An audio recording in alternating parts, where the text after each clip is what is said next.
bộ của ba là rồi là bộ cạnh trong cái này rong khai mà nó nè cái mạ hai nhắm bay đây nhắm bay sân rồi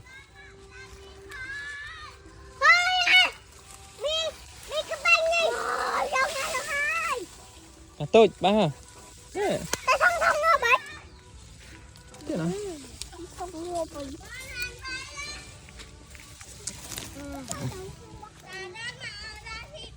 rồi tự nhắm bay sân na cái tự nhắm bay nhà một bên nhắm bay tiệt rồi đấy ok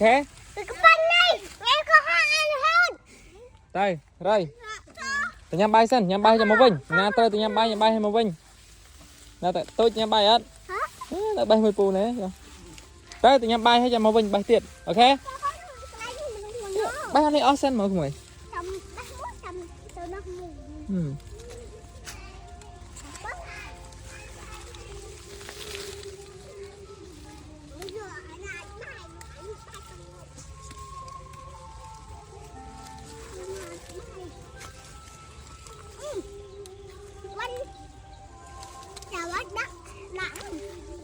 Hả?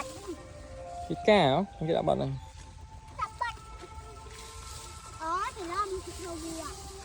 Nó bay chết đó tôi, bay chết. Nè, lên đây.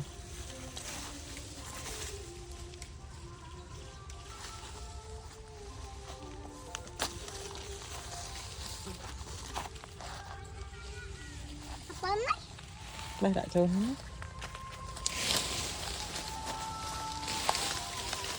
Nó cọp con mình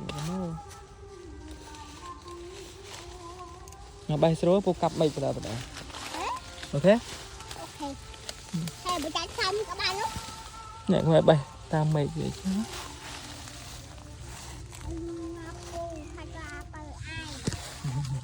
cặp đâm thức cầm con kham á nè kham á ách tham phòng nè